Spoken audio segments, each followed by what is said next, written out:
Excellences, distingués invités, Mesdames et Messieurs, je vous remercie de m'inviter à prendre la parole à l'occasion de la cérémonie d'ouverture de cette table ronde sur la justice transitionnelle en République démocratique du Congo. Nous saluons l'initiative du Club des Amis du droit au Congo d'organiser cette rencontre en collaboration avec Trial International, l'Institut francophone pour la justice et la démocratie, la Conférence épiscopale nationale du Congo et l'Église du Christ au Congo. Comment construire la paix sur les fausses communes? Comment construire la paix sans vérité ni réconciliation? Comment construire la paix sans justice ni réparation? Ce sont les questions de fond de notre discours lors de la cérémonie du prix Nobel le 10 décembre 2018 à Oslo. Ces questions seront au cœur des discussions et des travaux des différentes sessions de cette table ronde dont l'objectif principal est de contribuer à l'élaboration d'une stratégie de justice transitionnelle en République démocratique du Congo. Il devra combiner des mécanismes judiciaires et non judiciaires qui sont complémentaires et tenir compte de la forte implication des pays de la région dans les conflits armés internationaux ou internationalisés qui ont ravagé notre pays. Mesdames et messieurs, l'ampleur et la gravité des crimes les plus graves commis en République démocratique du Congo depuis presque 3 décennies ont profondément traumatisé l'ensemble de notre société en perte des repères et des valeurs. Aucune famille n'a été épargnée par la violence extrême des conflits dont les premières victimes sont les populations civiles.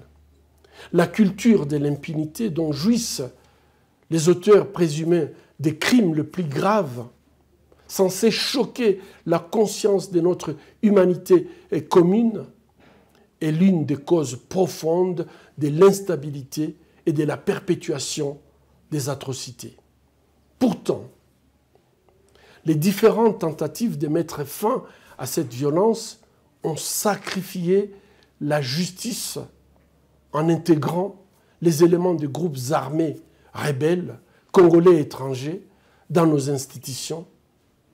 Et c'est jusqu'au plus haut niveau de la hiérarchie de notre service de sécurité et de renseignement. Tout simplement en vertu du principe d'inclusivité consacré dans les accords de paix. Ceux qui sont censés protéger les civils et les territoires, à savoir l'armée, la police, les services de renseignement, sont bien souvent, malheureusement, devenus une source de menaces pour la population et pour le pays. Ces solutions politiques à courte vue ont entraîné des conséquences désastreuses pour la protection des civils, sapant la crédibilité des forces de sécurité et aggravant l'insécurité. Mesdames et messieurs, telle est la raison pour laquelle, parmi les différents mécanismes de la justice transitionnelle à mettre en œuvre, nous exhortons les autorités à prioriser l'assainissement de nos institutions dans le cadre d'une profonde réforme du secteur de la sécurité. Cette réforme institutionnelle aura le plus d'impact à court et à moyen terme pour obtenir la stabilisation du pays et constitue un préalable indispensable à tout effort visant à instaurer une paix durable.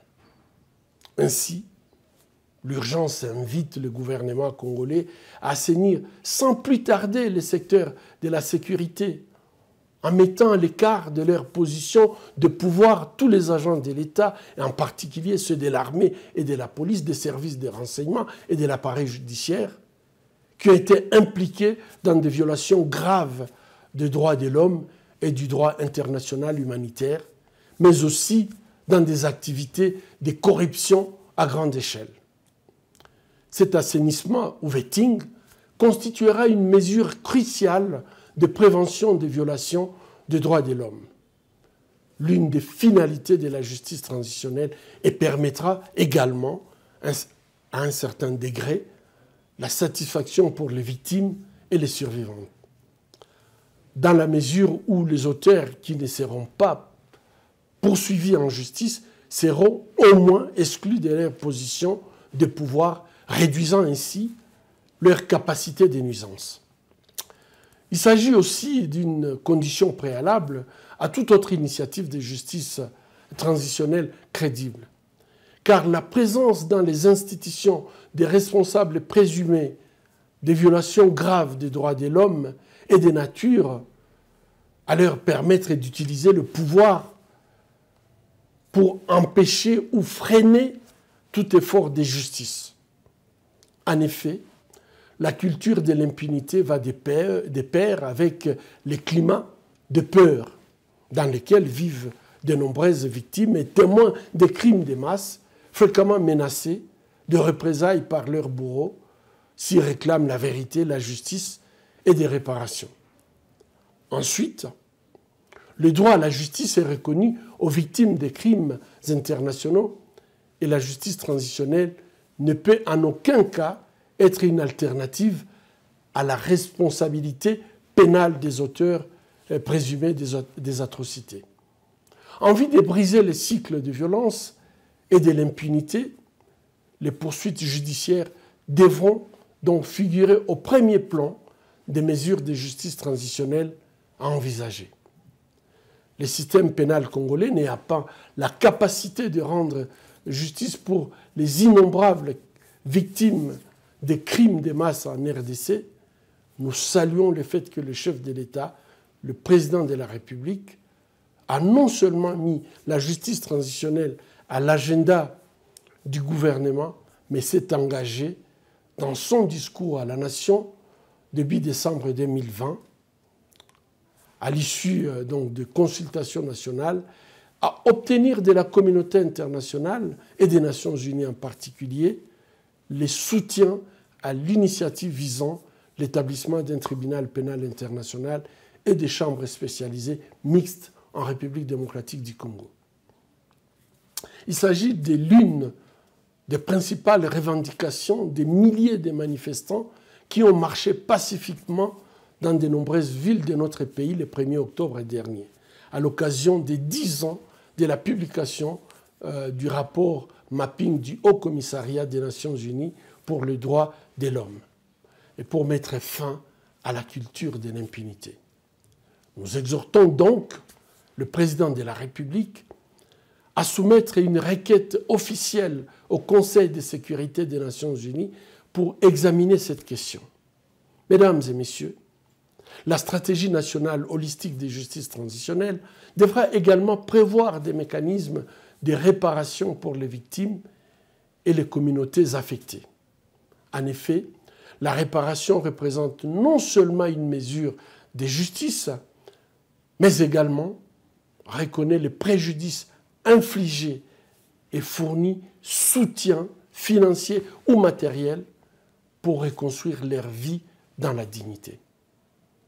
Nous encourageons non seulement les autorités à mettre en place sans tarder un système permettant de s'assurer que des dommages et intérêts soient versés aux victimes des graves crimes internationaux jugés par la justice congolaise, mais aussi appelons l'État qui a failli à son devoir de protéger la population civile à définir une stratégie, un programme national de réparation préalable à l'établissement d'un fonds national d'indemnisation pour les victimes des crimes les plus graves. Enfin, après des décennies de déni, de manipulations et de mensonges, la recherche de la vérité est indispensable pour éviter la répétition des erreurs du passé et établir les différentes échelles de responsabilité nationale, régionale et internationale. Elle est en outre indispensable pour construire les bases d'une société apaisée face au traumatisme du passé et favoriser la réconciliation au sein de la société congolaise, mais aussi entre les pays de la région des Grands Lacs. Mesdames et messieurs, à ces jours, les solutions politiques et sécuritaires ont échoué à stabiliser les pays et à protéger les civils. Alors que la MONUSCO envisage un retrait graduel, il est plus que temps d'exploiter la plus-value des différents mécanismes de la justice transitionnelle pour empêcher que les atrocités passées et présentes ne se reproduisent, pour guérir notre société malade de ces traumatismes et avancer sur les chemins de la paix durable par la justice aussi bien rétributive que restauratrice. Nous sommes confiants que dans les discussions de ces 2 jours entre experts contribueront à faire avancer les prémices du processus de justice transitionnelle en RDC. Ce processus s'avère indispensable pour mettre fin à la violence et à l'impunité, pour renforcer l'état des droits, rétablir la confiance des citoyens dans les institutions et favoriser une culture des droits de l'homme. Bon travail et merci pour votre engagement au service de la justice et de la paix.